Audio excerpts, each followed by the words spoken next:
എല്ലാവർക്കും Sindhu's food and സ്പൈസസിലേക്ക് സ്വാഗതം. ഇന്ന് നമ്മളൊരു ഫ്രൈഡ് റൈസിൻ്റെ റെസിപ്പി ആയിട്ടാണ് വന്നിരിക്കുന്നത്. ഇത് മഷ്റൂം വെച്ചിട്ടാണ് തയ്യാറാക്കുന്നത്, കൂടെ കോണും ചേർത്തിട്ടുണ്ട്. അപ്പോൾ കുട്ടികൾക്കൊക്കെ കഴിക്കാൻ പറ്റിയിട്ടുള്ള നല്ലൊരു ഫ്രൈഡ് റൈസിൻ്റെ റെസിപ്പിയാണിത്. കാരണം ഇതിനകത്ത് സോസുകളൊന്നും ചേർക്കാതെയാണ് നമ്മൾ തയ്യാറാക്കിയിരിക്കുന്നത്. അപ്പോൾ നിങ്ങൾ ഇതുവരെ ഈ ഒരു രീതിയിൽ ട്രൈ ചെയ്തില്ലെങ്കിൽ ഇതൊന്ന് ട്രൈ ചെയ്ത ശേഷം ഫീഡ്ബാക്ക് തരാൻ മറക്കരുത്. കൂടാതെ നിങ്ങൾ എൻ്റെ ചാനൽ ഇതുവരെ സബ്സ്ക്രൈബ് ചെയ്യാതെയാണ് കാണുന്നതെങ്കിൽ സബ്സ്ക്രൈബ് ചെയ്യാനും ഈ വീഡിയോ ഇഷ്ടപ്പെടുകയാണെങ്കിൽ ലൈക്ക് ചെയ്യാനും കമൻറ്റ് ചെയ്യാനും അതുപോലെ ഫാമിലിക്കും ഫ്രണ്ട്സിനും ഒന്ന് ഷെയർ ചെയ്യാനും മറക്കരുത്. Thank you. അപ്പോൾ മഷ്റൂം കോൺ ഫ്രൈഡ് റൈസ് തയ്യാറാക്കാൻ വേണ്ടിയിട്ട് ആദ്യം നമുക്ക് റൈസ് ഒന്ന് വേവിക്കാനുണ്ട്. അപ്പോൾ അതിനുവേണ്ടി ഞാനിപ്പോൾ ചെറിയൊരു ക്വാണ്ടിറ്റിയാണ് തയ്യാറാക്കുന്നത്. ഒരു 1/2 കപ്പ് ബസുമതി റൈസാണ് എടുത്തിരിക്കുന്നത്. ഇതൊരു അരമണിക്കൂർ നേരം സോക്ക് ചെയ്ത ശേഷമാണ് വേവിക്കുന്നത്. എപ്പോഴും ബസുമതി റൈസ് എടുക്കുമ്പോൾ ലോങ് ഗ്രെയിൻ ബസുമതി റൈസ് എടുക്കുകയാണെങ്കിൽ നല്ല നീളത്തിലുള്ള റൈസായിരിക്കും നമുക്ക് കിട്ടുന്നത്. ഇനി നമുക്കിത് 2-3 പ്രാവശ്യം ഒന്ന് കഴുകിയെടുക്കാം. അതിന് ശേഷമാണ് അരമണിക്കൂർ നേരം സോക്ക് ചെയ്ത് വയ്ക്കുന്നത്.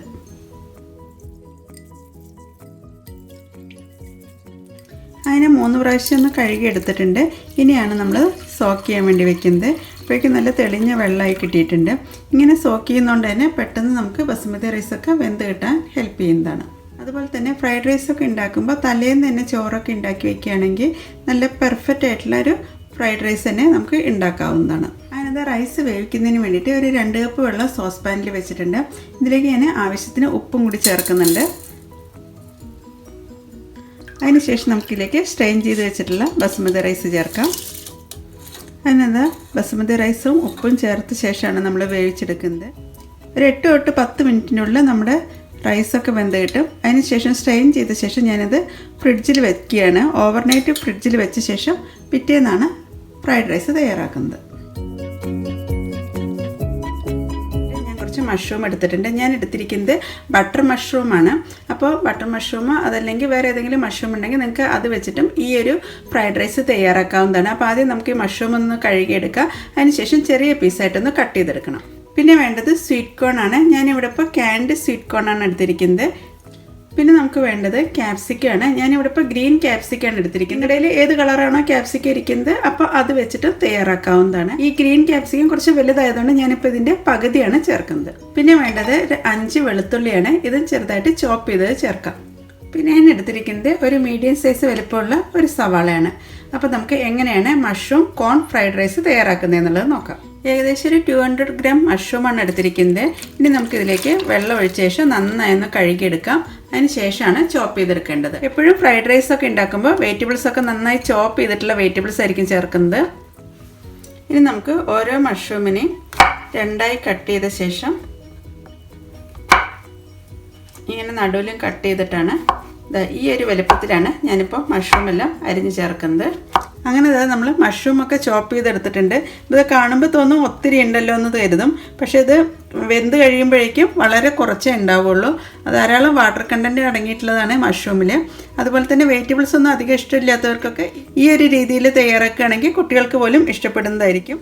എന്താ ഞാൻ ക്യാൻഡ് കോണൊക്കെ ഒന്ന് കഴുകി എടുത്തിട്ടുണ്ട്. ഏകദേശം 1/2 കപ്പോളം കോണാണ് ഞാൻ ഇതിലേക്ക് ചേർക്കുന്നത്. അങ്ങനെ ഇത് തലേന്നൊക്കെ വേവിച്ച് വെച്ചിട്ടുള്ള ബസുമതി റൈസൊക്കെ എടുത്തിട്ടുണ്ട്. ഇതിപ്പോൾ നന്നായി തണുത്ത് തന്നെ കിട്ടിയിട്ടുണ്ട്.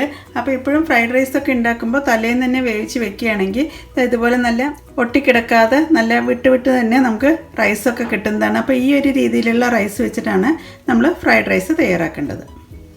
അതുപോലെ റൈസൊക്കെ ഈ ഒരു വലുപ്പത്തിലാണ്, ഇത്രയും നീളത്തിലുള്ള റൈസാണ് കിട്ടിയിരിക്കുന്നത്.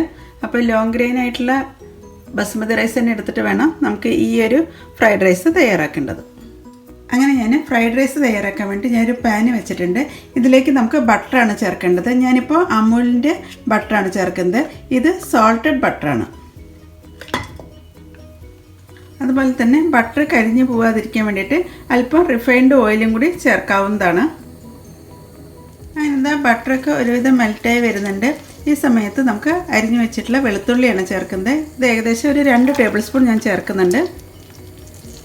ഇനി ബട്ടറും അതുപോലെ തന്നെ ഗാർലിക്കും ആയിട്ട് നന്നായൊന്ന് മൂത്ത് വരണം. അപ്പോൾ നല്ലൊരു ഫ്ലേവർ ആയിരിക്കും.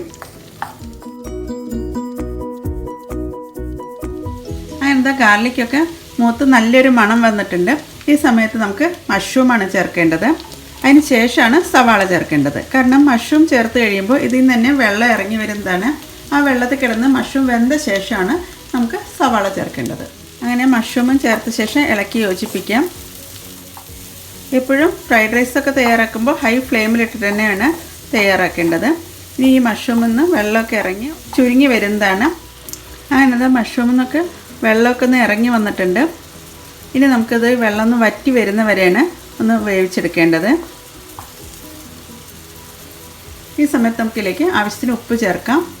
ഒരു 1/2 ടീസ്പൂൺ ഉപ്പാണ് ഇതിലേക്ക് ചേർക്കുന്നത്. കാരണം സോൾട്ടഡ് ബട്ടറാണ്. അതുപോലെ തന്നെ നമ്മൾ റൈസിലും ഉപ്പ് ചേർത്തിട്ടാണ് വേവിച്ചെടുത്തിരിക്കുന്നത്. അപ്പോൾ അതുകൊണ്ട് തന്നെ ഉപ്പിഞ്ഞ് നോക്കിയ ശേഷം ലാസ്റ്റ് പിന്നെ വേണമെങ്കിൽ ചേർത്താൽ മതി.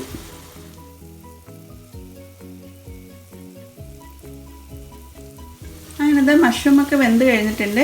അതിൻ്റെ ബട്ടറൊക്കെ തെളിഞ്ഞ് വന്നിട്ടുണ്ട്. ഈ സമയത്ത് നമുക്ക് ഇതിലേക്ക് ഇനി സവാളയാണ് ചേർക്കേണ്ടത്. ഒരു മീഡിയം സൈസ് വലിപ്പമുള്ള സവാളയാണ് ചോപ്പ് ചെയ്ത് ചേർത്തിരിക്കുന്നത്.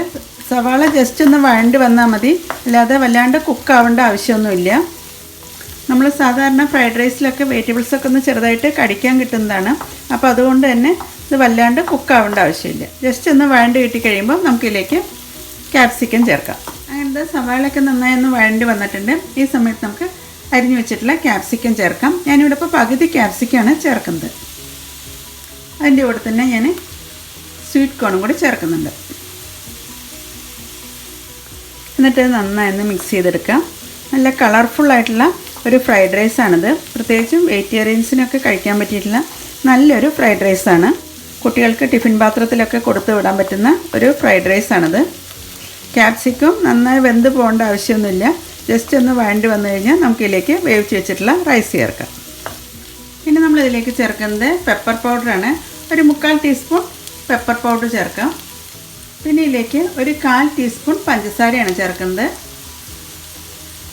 പിന്നെ ഇതിലേക്ക് ഒരു 1/2 ടീസ്പൂൺ വൈറ്റ് വിനീഗറും കൂടി ചേർക്കുന്നുണ്ട്. എന്നിട്ട് നന്നായി ഒന്ന് മിക്സ് ചെയ്തെടുക്കാം. ഇനി നമുക്കിതിലേക്ക് നേരത്തെ വേവിച്ച് വെച്ചിട്ടുള്ള ബസുമതി റൈസ് ചേർക്കാം.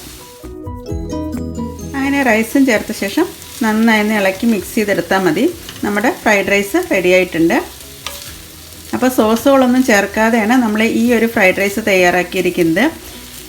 കുട്ടികൾക്ക് കൊടുക്കുന്ന സമയത്ത് കുരുമുളകിൻ്റെ അളവ് മാത്രം ഒന്ന് ശ്രദ്ധിച്ചാൽ മതി. പെട്ടെന്ന് തന്നെ തയ്യാറാക്കാൻ പറ്റിയിട്ടുള്ള ഒരു ഫ്രൈഡ് റൈസിൻ്റെ റെസിപ്പിയാണ്. വളരെ ഈസിയാണ് തയ്യാറാക്കാൻ. അതുപോലെ തന്നെ കളർഫുള്ളായിട്ടുള്ള നല്ലൊരു ഫ്രൈഡ് റൈസാണിത്. നമുക്കിനി ഇതൊരു സെർവിങ് പാത്രത്തിലേക്ക് മാറ്റാം. അങ്ങനെ നമ്മുടെ മഷ്റൂം ഫ്രൈഡ് റൈസൊക്കെ റെഡി ആയിട്ടുണ്ട്. ഏറ്റവും മുകളിലായിട്ട് കുറച്ച് ഗാർണിഷ് ചെയ്യാൻ വേണ്ടിയിട്ട് കുറച്ച് സ്പ്രിംഗ് ഓണിയൻ ഒന്ന് സ്പ്രെഡ് ചെയ്യുന്നുണ്ട്. അങ്ങനെ ഇത് എളുപ്പത്തിൽ തയ്യാറാക്കാൻ പറ്റുന്ന നല്ലൊരു ഫ്രൈഡ് റൈസിൻ്റെ റെസിപ്പിയാണ്. അപ്പോൾ ഞാൻ ടേസ്റ്റ് ചെയ്ത് നോക്കിയിട്ടുണ്ടായിരുന്നു. മഷ്റൂം ഫ്രൈഡ് റൈസ് തയ്യാറാക്കുമ്പോൾ വിനാഗിരിയുടെ അളവും ഉപ്പിൻ്റെ അളവൊക്കെ കുറച്ചാണ് ചേർക്കാൻ പാടുള്ളൂ. എങ്കിലാണ് കറക്റ്റായിട്ടുള്ള ആ ഒരു ടേസ്റ്റ് കിട്ടുള്ളൂ. അപ്പോൾ കുട്ടികൾക്ക് ടിഫിൻ ബോക്സിലൊക്കെ കൊടുത്തുവിടാൻ പറ്റിയിട്ടുള്ള നല്ലൊരു ഡിഷാണിത്. അപ്പോൾ നിങ്ങൾ ഇതുവരെ ഈ ഒരു രീതിയിൽ ട്രൈ ചെയ്തിട്ടില്ലെങ്കിൽ ഇതൊന്ന് ട്രൈ ചെയ്ത ശേഷം ഫീഡ്ബാക്ക് തരാൻ മറക്കരുത്. Thank you.